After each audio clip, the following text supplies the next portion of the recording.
Hi friends, welcome to the channel. Didn't actually expect to do this video, but I thought, hey, what the heck, might as well.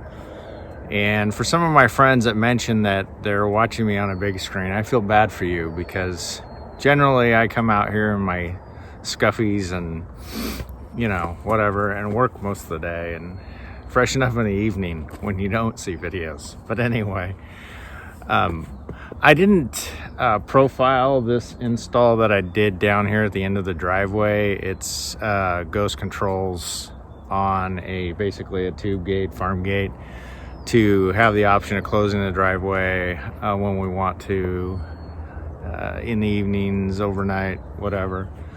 Maybe when we're gone, maybe when we're not. You don't know when we're going to close it, but it's here to be closed. And I purchased this. I got some extra things. We did a push to open, so it opens out. So I had to get some extra brackets for that. I think we ended up getting some 3 extra remotes and the solar panel that you see here in the background.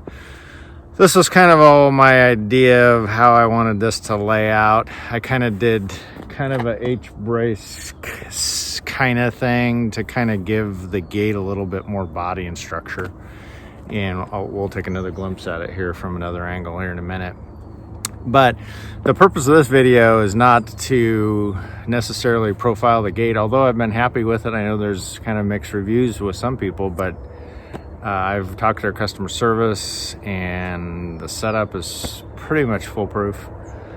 I mean, if I can do it, you can do it kind of thing. And I've been happy with it. What the video is about today is basically I'm going back over, we've been running this for about a week now, and I'm going to go back over and basically just spot weld my brackets and basically just put a little bead on each of the brackets so that they don't move.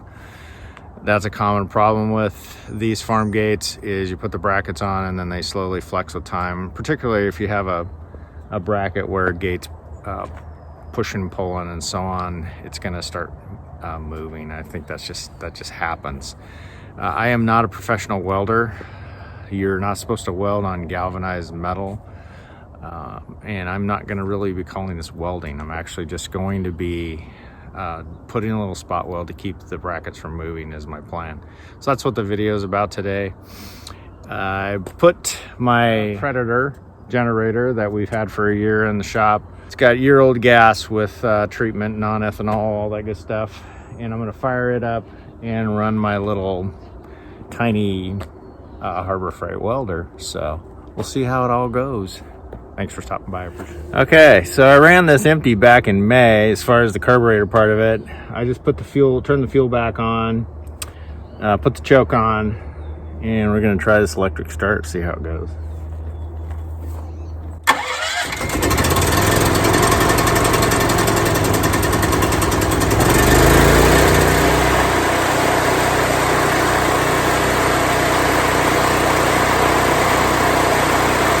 That's pretty impressive. I mean, just to kick the starter and we're back and running.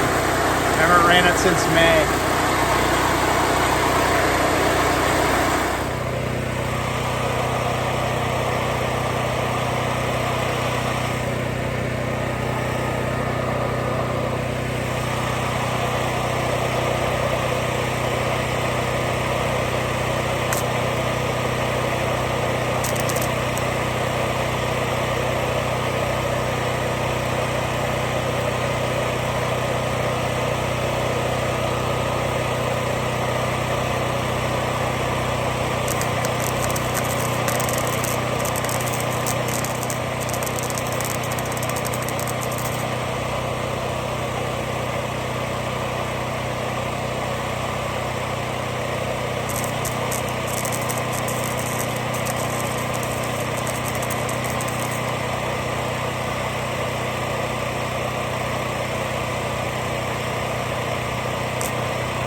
One down.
Okay, so as I mentioned earlier, do not weld on galvanized metal unless you know what you're doing.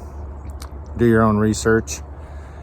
You should, clean the galvanized off before you weld on it, I think is what they say. But anyway, it's not recommended. In this case, like I said earlier, I'm just doing a little tack weld on each of these brackets to keep them from slipping, as they often do. The same with the gate bracket, which has already happened a couple times, where just as with the movement, it just kind of moves back and forth no matter how tight I get it. So I'm going to try this little tacking exercise and see if that does anything. And basically, like I said, I just put a little bead on both sides of each of the brackets, and hopefully it'll keep it in place and I won't have to keep tightening or adjusting them. But as far as the gate goes, I've been happy with it. Like I said, we do have an opening out, and obviously the reason for that is because of the hill. We have about 40 feet before we get to the road, so there's plenty of room to pull in here and then open the gate. And the little remotes are fairly easy to program, and we can actually open this from the house. And the driveway is like the total driveway is like 400 feet, I think. And it has probably line of sight, maybe 300 feet of range. We can open the gate from the house, which is nice. I may end up putting a keypad in here at some point, but like I said, I've been happy with it so far. Haven't had any significant issues. I did set up the solar, and the batteries so far have been staying charged. So that is about it. I hope you enjoyed the video. Like I said, I'm pretty happy with the Predator. We haven't had to use it for a power outage yet, which is what we bought 2 of them for.